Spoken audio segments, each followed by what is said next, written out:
JLUS, which is the Joint Land Use Study, came out with a plan basically stating some things to help preserve Grissom and make sure that we don't hinder them and they don't hinder us, and that we're all working together. And so this plan was put together. Although we do have our overlay that we had previously established, they actually looked at our overlay to help with Miami County and Bunker Hill to establish an overlay in that district. But what they're currently wanting us to do, one of the first steps, and they have kind of implementation steps in table format. And so I just wanted to go over with you on Cass County side some of the things that we would want to be doing with that. They are applying for a grant currently to help get consultants to take all of this forward. And so we're going in with Miami County and Bunker Hill to apply for that grant to hopefully get a consultant to help pass everything and all the legals to be done and make changes where it needs to be changed. So, but I wanted to let you know that that's something we've been working on for a couple of years now, and what that really means to Cass County. So the adoption of the plan is just basically stating that, hey, we're all wanting to work together to make sure to keep Grissom safe and possibly be able to expand in the future. So what does that mean? In the clear zone, making sure that buildings don't go up that are going to be hindering, or residential being built that are going to have concerns about the noise and different things like that. So that's what is in this plan, and so we'd be wanting to adopt it under the comprehensive plan as an additional plan that we would be reviewing for any changes in our ordinance. A couple of the things in here that were brought up that the county may want to look into is updating our overlay district. And in our overlay district, basically we follow a lot of the same things because they did look at ours to help develop the others. But they took in the whole conical area where we kind of deviated a little bit, because from Grissom, which is south, their conical area goes all the way up to New Waverly.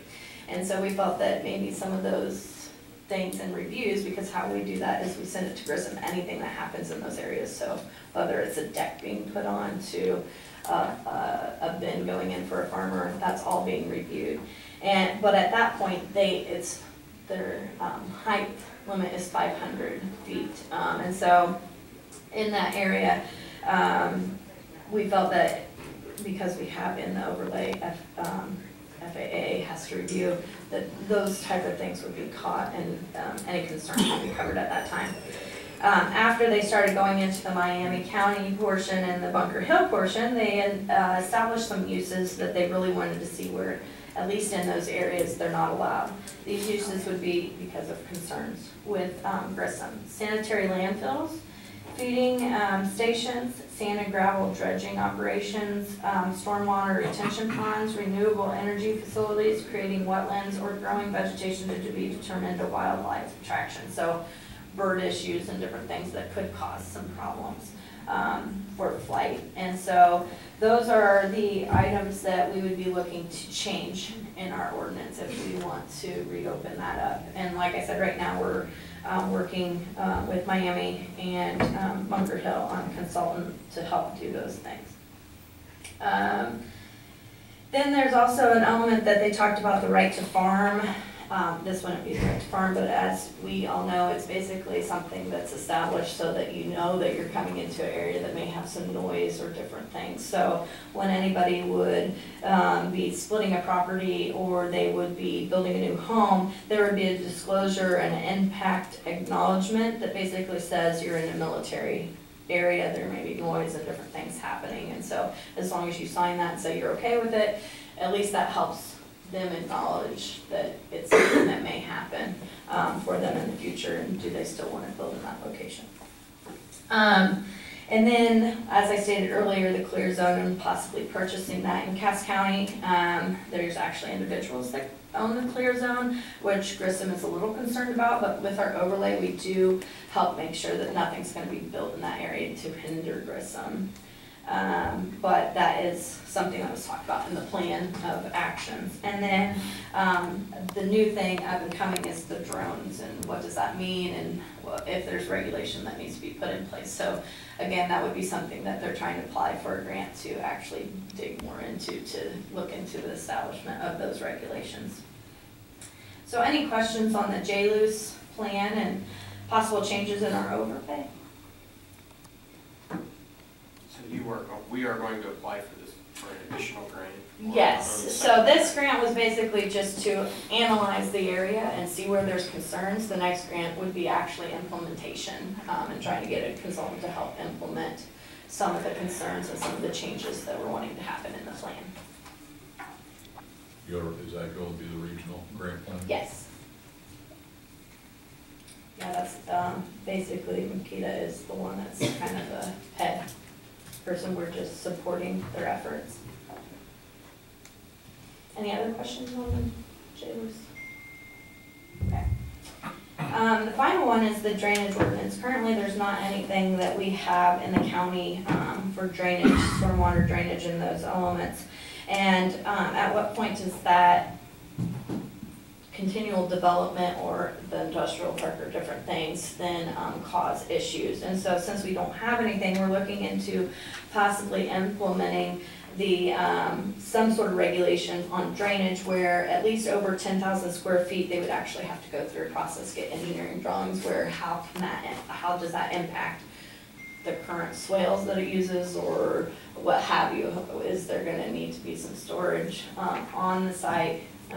Anyway, I am not really keen on drainage. I do not know all of the standards. So the thought of it is if you're over 10,000 square feet, you would provide these engineering drawings, and they would be looked at through a consultant that knows more about drainage than I do to see if all elements are being taken into account. And then the actual people, which most of the time it's either going to be a major subdivision is the only thing that would really get into that 10,000 square feet, or industrial or a large commercial facility that would go in. And at that point, then they would pay the consultant to review those plans to make sure that everything's being accounted for and that we're not pushing water onto a neighbor that's already existing or what have you. So that's something that currently we're looking into in the county as well. Any questions on the drainage? You're talking about 10,000 feet in the roof or in a building, not just Right. 10,000 square feet. Correct. We currently have in our major subdivision ordinances a certain number of lots, because you're going to be selling all those in a smaller, dense area. That's when those would be looked at. But just, you know, splitting off for your son off your farm and those type of things would not cause it to kick in. Any questions from the board? Anything else, Aaron? Yep, that's it. Thank you. Public comments?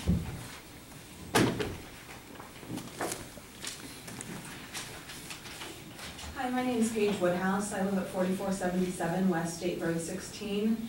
I have sent all of you guys a couple different letters in the mail over the past couple of months when I wasn't given the opportunity to come speak before you, so I sent you guys some letters. I'm here to express some concerns with our current wind ordinance here in Cass County. And I think Arin brought up some great points with the Jula study and preserving Grissom and protecting Grissom and some of the things that they're looking at there. And if we look at currently, the wind ordinance talks about north of 200, and you quickly get into the 12-mile military operating area, which is the 122nd Air Force National Guard out of Fort Wayne. And I think we as a county need to look at protecting their ability to operate and to fly in that area, and our current wind ordinance does not do that. I also think that you guys need to consider the current wind ordinance and the safety of Cass County residents.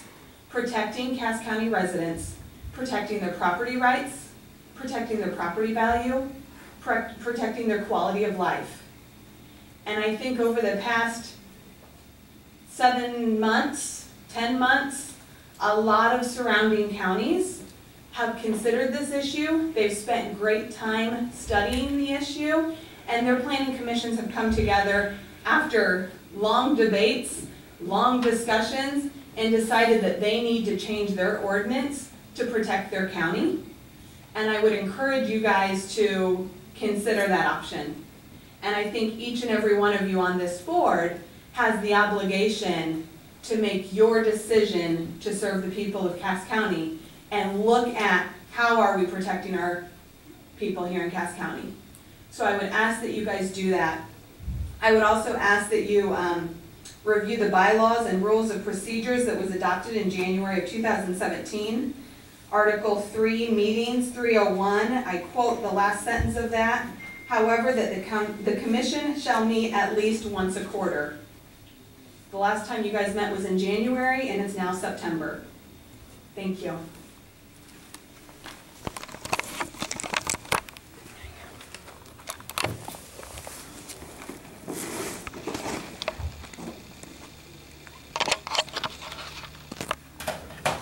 Laura Redwick, 5524 North, County Road 600 East, profile.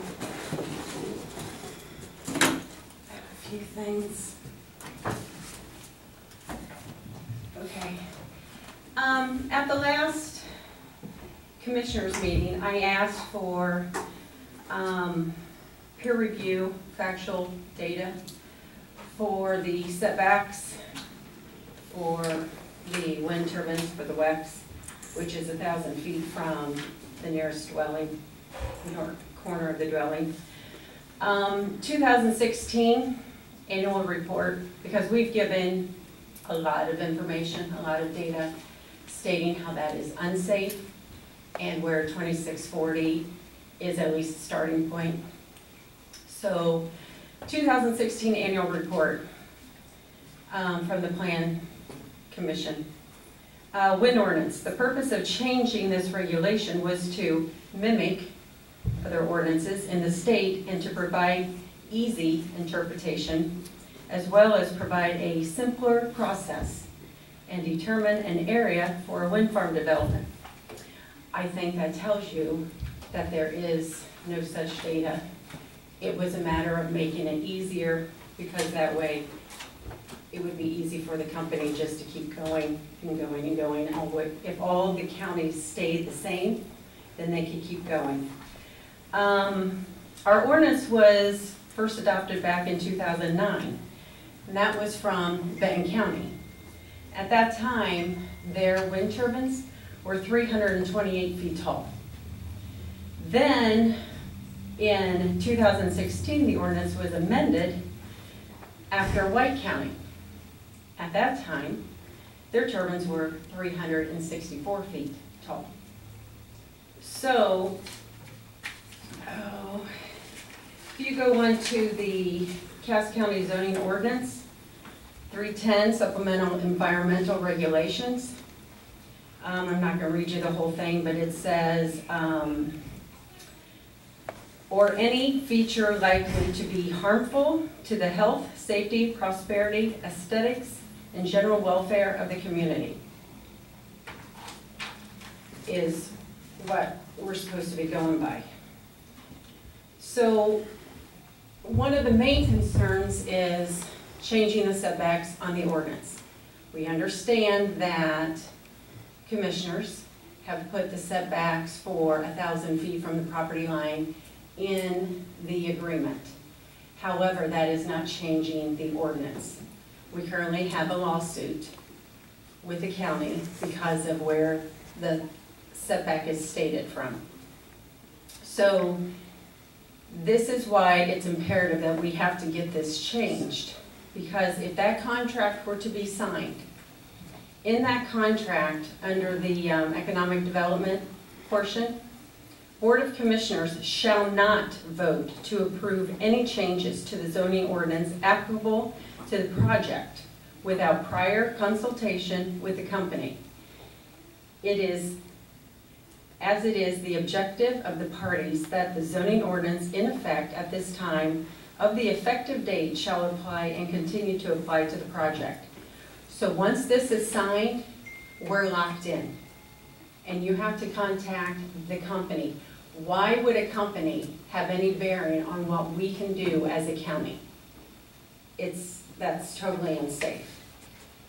Then, if you go back to a article that was back in 2009, it states, our ordinance is set up to protect neighbors and landowners if wind energy development happens. And and this is what Arin claimed, this is what she quoted, "It is a living document which can always be changed to meet new concerns." I think we have talked a lot about new concerns. Paige just verified a lot of it. Then, I have given you guys, well, I put a packet together of updated for the data packet, which you guys were given back in January. So it's an updated because these things change all the time. I want you to really look at least the first 2 pages where there's an updated list of all of the counties and all of the changes that they have made.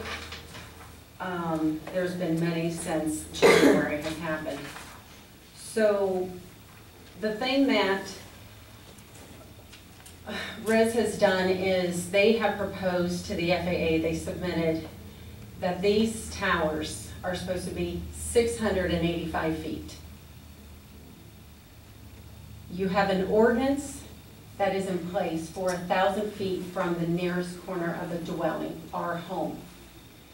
After something that was 328 feet, or 364 feet, it doesn't make sense. So you have your no linger zone from a Vesta safety manual of a V90 3.0 megawatt, which is based on 406 feet.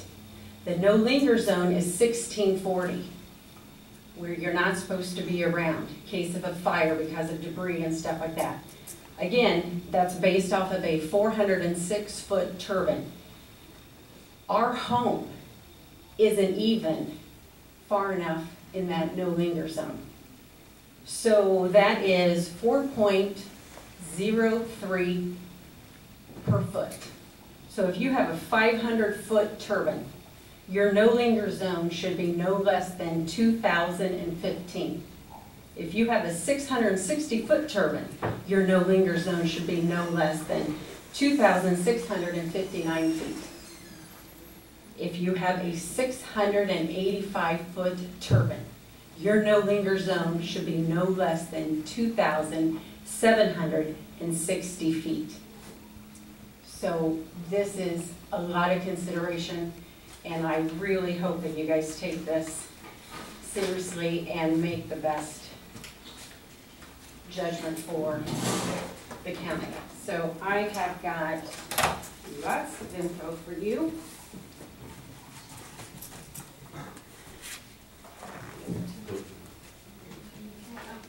No, give it to the secretary, please.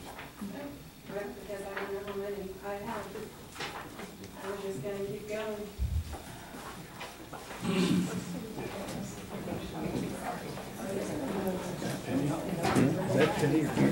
Yes.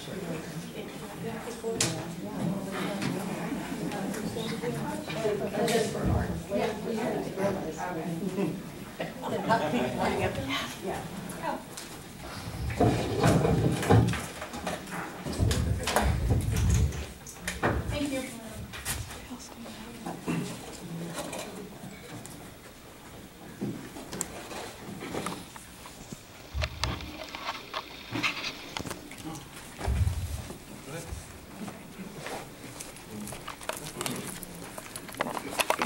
So, Sarah Craig, 5684 North County Road 600 East, 12 Mile, Indiana. I don't want to repeat the same things over and over. I think you guys probably over the past 10 months have heard a lot about this issue. But I just want to point out some really important facts. In 2008, when most of these wind turbine ordinances were set in place, the tallest wind turbine in the entire world was in Texas, and it was 348 feet tall. Now we have wind turbines that are 685 feet tall. And they say they're going to keep building them taller and taller because the wind is better higher the higher you go. If we have an ordinance that says 1,000 feet from my home is a safe place to put a almost 700-foot tall wind turbine, or even at 500 or 499 feet, because that's what they do to keep it underneath the MOA. how far are they gonna throw blades? Where's the proof? I would love to see proof. Break one down in front of my house, let's see if it hits it. You know, because that's what you're asking me to take a chance with. I don't have a big cornfield in front of my house. I don't live, 2 miles down a lane. I live close to the road. I live close to, and Mr. Sailors, you know exactly who I live close to because you told me he's already signed up. So this would be a legitimate concern for me specifically. I'm not up here stomping my feet. I'm asking you to change the ordinance, to make it safer, to show us proof that any distance is safe, really. I mean, and if you can't make that project fit in a safe distance from my home, then this project isn't right for this area. Thank you.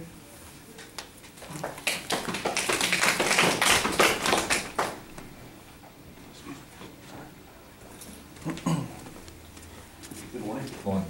Kyle Reed, 3049 West, 500 North, Loyal Center, Indiana. I'm not gonna sit up here and waste a bunch of people's time. I really hope you look into this a little more.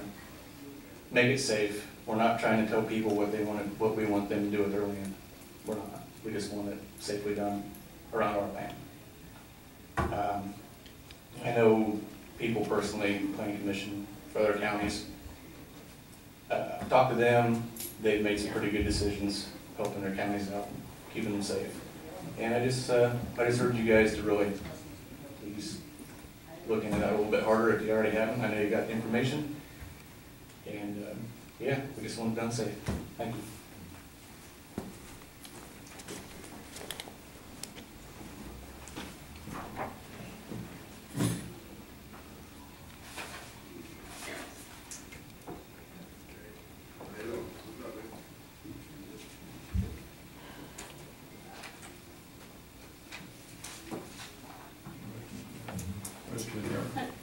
I'm concerned there's something we're missing, and I would like to propose that we put a committee together to look at this a little further.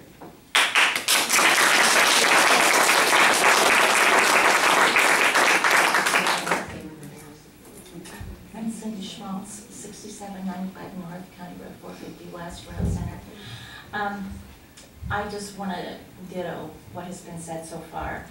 We're just wanting to be safe, and we're just wanting to make sure that the planning commissions, you guys, and our county commissioners are looking at everybody, are looking at, I know there's nothing in southern Cass County because of Grissom being protected, but like what was said earlier, out of Fort Wayne, northern Cass County is their training area. And I talked to a fellow from Fort Wayne the other day. I called him.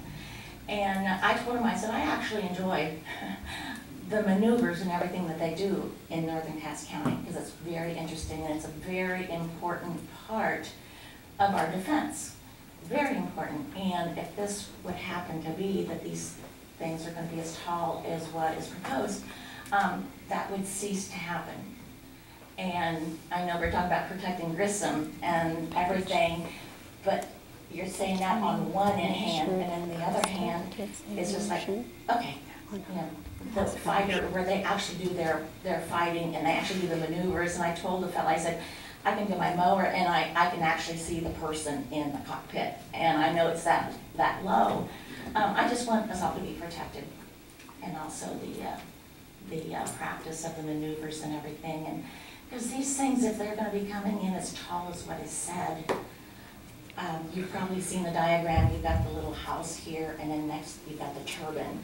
And it's just almost, it's scary to think you're going to have something that big that could just shave your house off. So anyway, like everyone else said, I don't want to drag this out. I just want you to think about it. And there's a lot of people in northern Cass County that are very, very concerned. Very concerned. So just please, I appreciate your comment very much. Appreciate it. So that's all I have to say. Thank you.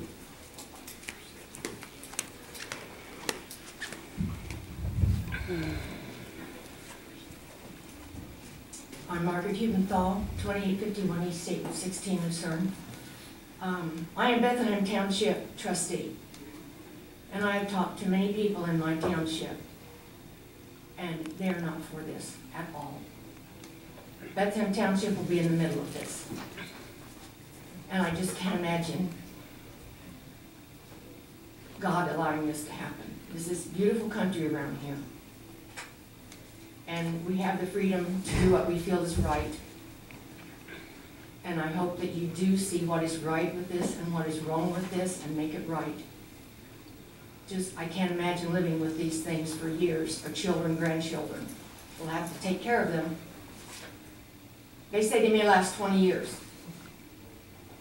Our children and grandchildren may not be for it, but they're going to have to look at them. And someone's going to have to come up with the money to take them out or whatever to get rid of them. It's not good for the future. There's surely another way to do this. Thank you.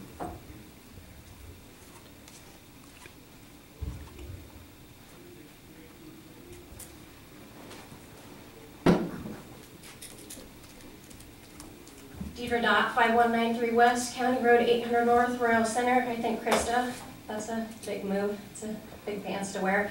If you do put a board together, I ask that you don't put anybody on there who stands to gain if this project does go through.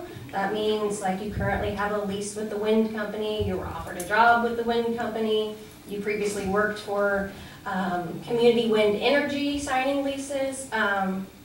So let's think about that. Let's make it a fair board. Don't stack the odds against the people. And remember that you're here to serve the people of Cass County.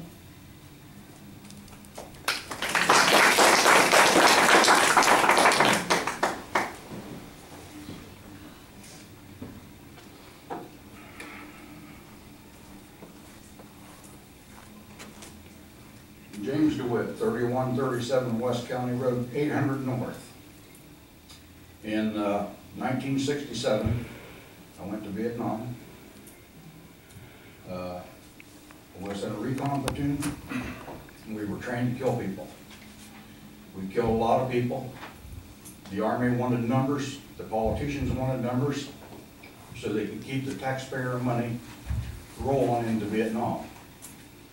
A lot of Vietnamese got rich, a lot of politicians got rich.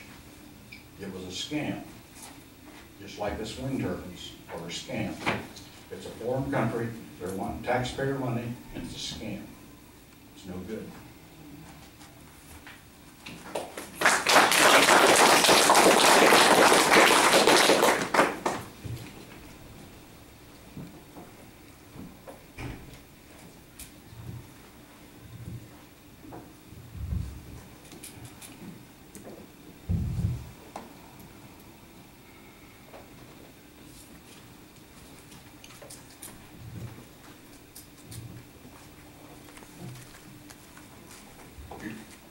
Hi, I'm Victoria Rao. I live north of Royal Center. And one thing that hasn't been brought up is the fire hazards from these turbines. And I think it's a real problem. I'm surrounded by cornfields and bean fields, and I know they're very flammable. We would have to consider upgrading our fire departments so that they could handle 600 feet tall fire problem, and it happens, and there's been studies shown that it's a real problem, and so we definitely have to talk about upgrading the fire departments in every area that they're in. So thank you.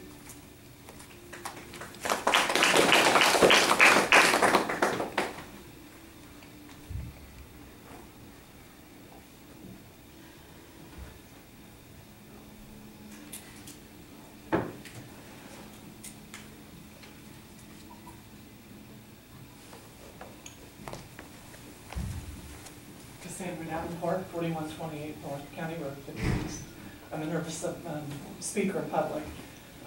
One of the things I have a problem with is the farmer that farms around us. We've always gotten along fine with, never had a problem with him. Speak, you know, if anything happened on his property, we'd call him and let him know. Strange cars, strange trucks, whatever. We'd say something. The trespass zoning is something I have a problem with. Because when you look at my property and you put a wind turbine out, and we'll have one right behind us, you're gonna take from my property, my house, and go out and put that turbine up.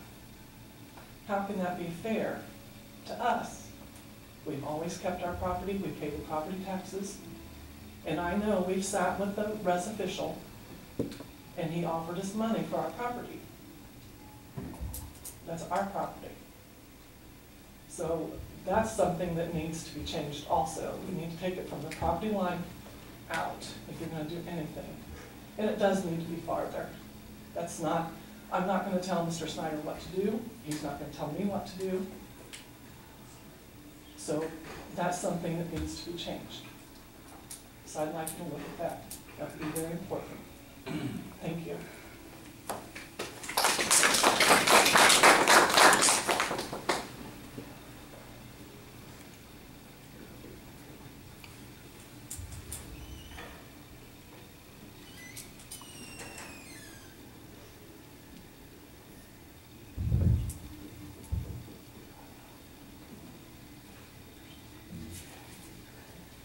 Move to adjourn. Krista, she made a motion. Yeah, I guess got a motion. I know Krista's got a motion, and I just state that this is an ever-changing industry. It's constantly changed, and so we do have to have a fluid document that we can look at, make modifications to as time goes on, and industry standards and everything change. And I guess I would echo Krista's concern, and with the number of people that are concerned, I think it's appropriate that we do take a second look at it. And so I would second Krista's motion that we try to put together a committee to take a look at it, to see how we can modify those setbacks to reflect somehow the changing technologies and as they come forward. Maybe we can't, but certainly as our life and everything in it changes, we have to adapt to new things, and I see this as being no different. So certainly studying it and coming up with some recommendations for the full board, I think would be appropriate. So I just wanted to legally the process in doing it, so motion in a second, I get that. So if we get a majority that wants to set up that committee, we would set up that committee. That committee would then look and research and do different things and then propose that to this board, which would actually have to have a public hearing to then give a recommendation to the commissioners, and then the commissioners would approve or deny that recommendation. So I just wanted to really quick come up here and just remind everybody the process and the steps in doing that, if that's something you want to do. And I don't have a problem with that, but this is public comments. This is not where we make motions. It's not on the agenda. So we will put it on the agenda, and we will consider it in the next meeting. And then we'll vote from there. Is that next month or 6 months? Next month. Okay. My question was the procedure to change it is what we have. If we have, obviously there's a great concern, and she has a motion. I understand the parliamentary procedures just has to be on the agenda. But Arin, if you can get the information on how to change the ordinance, that's what we need. If we're going to make a change, and if any change in the study has to be done, then the procedure to do that, I was asking George, I'm sure it's a lengthy process. So it's we have to start with, okay, we have a problem with the ordinance. Just saying, well, we need to change it. Yeah, okay, I agree, there's some things that need to be changed, absolutely. I agree with Krista, there's some stuff needs to look at. But we have to know the procedure on how to do that, to follow all the rules, or we can't legally make the change. Correct. Change it 2 So, years ago. like Jim was saying, that would actually have to be a recommendation for so I'm talking about, not about the discussion part, but I'm talking about actually changing it, Right. would be that if you had a committee, if that was determined, to have a committee to look into it, that committee would then recommend to this board. Now you can do it a couple different ways. You can either recommend and talk about it without a public hearing, but you cannot then send it forward. So there has to be a public hearing. That's basically notifying the public that you're having a meeting. Then they have the opportunity to come and state, yes, I like the amendment, or no, I don't, or would you look into this and that? And then you can continue it over time. So if there's something that, okay, was brought up not today, but then when you are looking at the changes and something's brought up additionally that you want to go back and talk about, you can continue that public hearing to bring in more information. So it's basically however this board, when they actually get into those steps, wants to do. But in general terms, it's a public hearing where you actually have to put notice in the paper a certain amount of days beforehand. It has to be on the agenda for a public hearing. Then vote on the public hearing for this board to recommend then commissioners, and then the commissioners would have their meeting. So it's not another public hearing, it's their meeting to discuss it and approve or deny. So the commissioners would eventually Yes. take our recommendation. So we would make the recommendation and the commissioners would vote on the change. Correct. So this board doesn't actually make the law, it's the commissioners that make the law. If you do the research and the recommendation portion of it, and have the public here too, for those public hearings. So Krista, I think what the procedure then would be, you have to make the recommendation that for the next meeting that put on the agenda, not Right. make a motion. Yes. Yeah. Thank you. Right. So if we have a majority to put it on the agenda next time, we'll bring that forward on the agenda. Yeah. Like Jim says, you can't make a motion without being on the agenda, so let's get the procedure and then charge forward. Sure. Because getting everything out of order creates chaos. Right. Thank you for speaking up though, Krista. So you want to change your motion to put Yeah, it on to the put on the agenda? agenda for the next meeting, yes. Okay. Do you want to state the date of, do you want to, for October, is that your? For the Our October next meeting. meeting, I think is what it says. Yeah, next meeting, Yeah. which would be the first Tuesday at 8:30 of October. And you have a second? All in favor? Aye. Opposed? Okay. So it will be on the agenda for next meeting.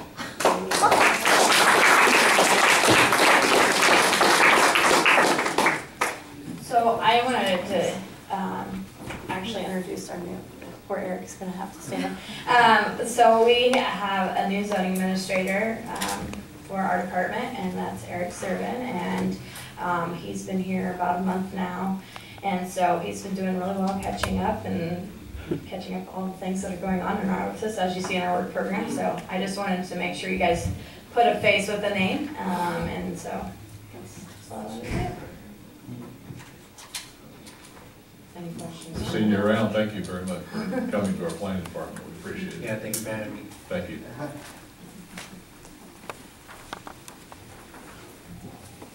We have a motion. We've early deferred this adjournment. All in favor? Aye. Aye.